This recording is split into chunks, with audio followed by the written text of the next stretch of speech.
Bonjour à toi, curieuse, curieux d'ici et d'ailleurs. Bienvenue dans ce voyage pas comme les autres de French Lang. Je suis actuellement au Mexique et aujourd'hui je t'emmène dans une ville qui porte le nom d'une boisson connue dans le monde entier. Tequila. Oui, ici la tequila n'est pas seulement une boisson alcoolisée, c'est aussi le nom d'une ville. Tequila se situe dans la ville de Jalisco, à environ 45 minutes de Guadalajara, la deuxième plus grande ville du Mexique. Cette région est le berceau de la tequila, mais aussi des mariachis, ces musiciens qu'on entend dans les rues pendant les fêtes et les mariages. Mais aujourd'hui, je ne veux pas te parler de musique, je veux te parler d'histoire, je veux te parler de l'histoire de la tequila. Pourquoi raconter cette histoire? Parce qu'on ne pense pas qu'il y a une longue histoire derrière la tequila. On pense qu'elle est une invention espagnole. On pense aussi qu'elle se boit en shot rapide avec du sel et du citron. Et pourtant, absolument pas. Pendant une visite à Tequila, les habitants nous ont raconté son histoire et celle de l'agave. À Oaxaca, il y a 2 ans, notre guide nous avait expliqué la relation entre le mezcal et les Philippines. Pourtant, quand j'ai parlé du lien entre les Philippines et la production de tequila, personne ne connaissait cette histoire. Tout le crédit était donné aux Espagnols. Alors aujourd'hui, je vous raconte une autre histoire, une histoire plus ancienne, plus humaine. Bien avant l'arrivée des Espagnols, les peuples de Mésoamérique connaissaient déjà la fermentation. L'agave, aussi appelée maguey, est une plante très importante au Mexique. Dans les cultures précolombiennes, notamment chez les Aztèques, elle était utilisée comme plante médicinale et dans des cérémonies religieuses. Ses origines remontent à l'Antiquité.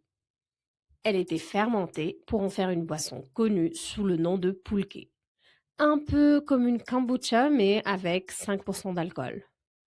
Mais l'agave n'était pas seulement une plante pour faire de l'alcool. Ses feuilles servaient à fabriquer des vêtements, des cordes, des nattes et même du papier.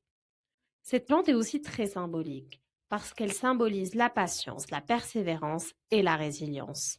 La patience parce qu'il faut environ 7 ans pour que le cœur de l'agave arrive à maturité. La persévérance et la résilience parce que cette plante peut survivre dans des climats très secs et arides. Contrairement aux autres plantes, l'agave n'a pas besoin de beaucoup d'eau. Moins elle recevra d'eau, plus elle deviendra sucrée. Plus elle est sucrée, plus la boisson sera alcoolisée. C'est pour cette raison que l'agave ne peut pas être cultivée en Europe, par exemple. L'agave ne supporte pas les températures inférieures à moins de 2 degrés.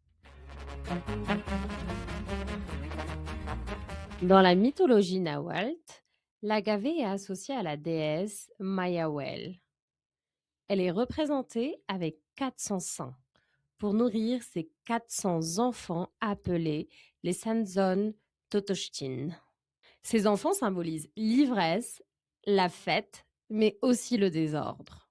Ce lien entre la plante et la mythologie montre que l'alcool, ici, n'est pas vu comme quelque chose de négatif.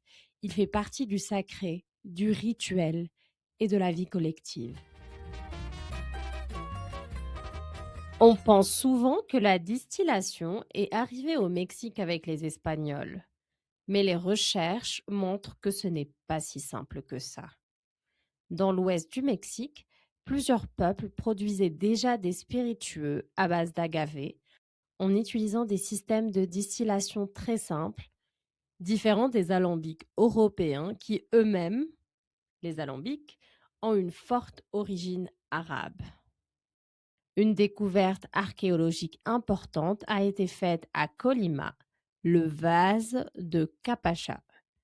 C'est un récipient ancien qui aurait pu servir à distiller du jus d'agave fermenté. Des chercheurs ont recréé ce vase et ont réussi à produire un liquide contenant de l'éthanol.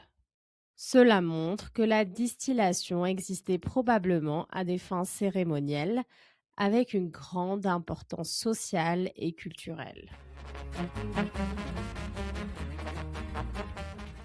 Et maintenant, on arrive à une partie essentielle de cette histoire. On sait que la distillation existait déjà et les outils ramenés par les Espagnols avaient des origines arabes. L'histoire ne s'arrête pas là. En 1565, l'Espagne conquiert les Philippines. La même année, elle crée la route commerciale du Galion de Manille qui relie Manille à Acapulco au Mexique.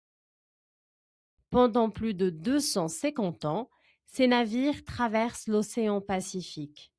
À bord, la majorité des marins sont philippins. Ils vivent dans des conditions très difficiles. Certains sont esclaves, d'autres très mal payés. Une fois arrivés au Mexique, beaucoup désertent leurs navires et s'installent sur place. On estime qu'environ 75 000 Philippins se sont installés dans l'ouest du Mexique. Ils se sont mariés avec des Mexicaines et se sont intégrés à la société locale.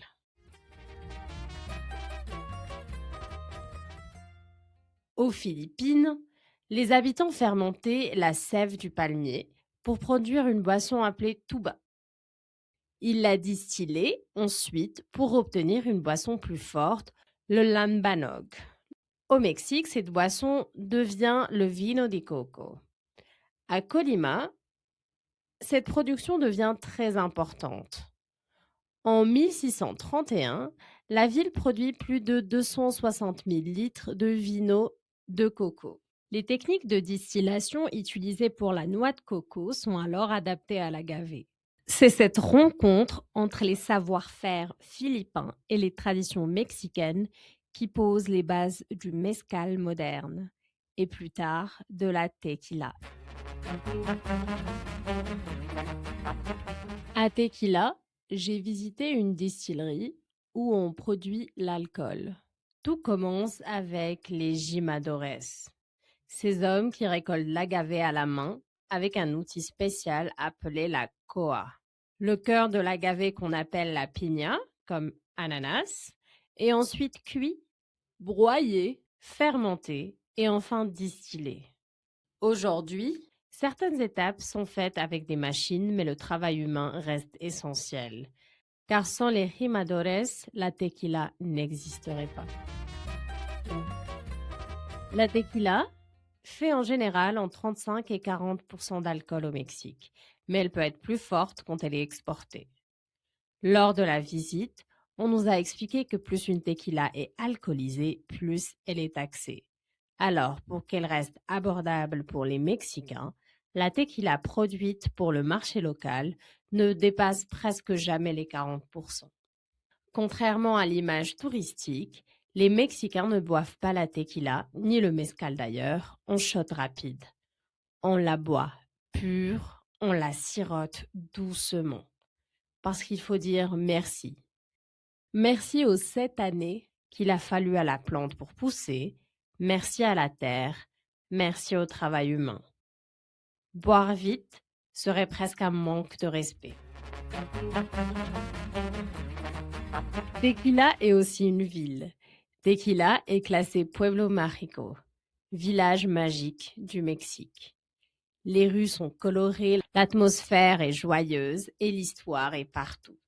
Ici, la tequila n'est pas seulement une boisson, c'est une identité, c'est une mémoire vivante.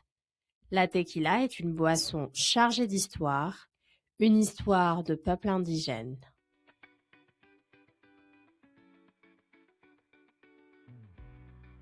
Si cet épisode t'a parlé, partage-le autour de toi et laisse un commentaire. Tu peux retrouver la transcription complète sur frenchlang.fr. Et si tu veux aller plus loin, je propose des cours de français individuels avec un accompagnement personnalisé, quel que soit ton niveau. Mon objectif est de t'aider à comprendre et parler le français du quotidien avec confiance et plaisir. Alors, bonne écoute et surtout, prends plaisir à progresser en français. À très bientôt pour un nouveau voyage sonore.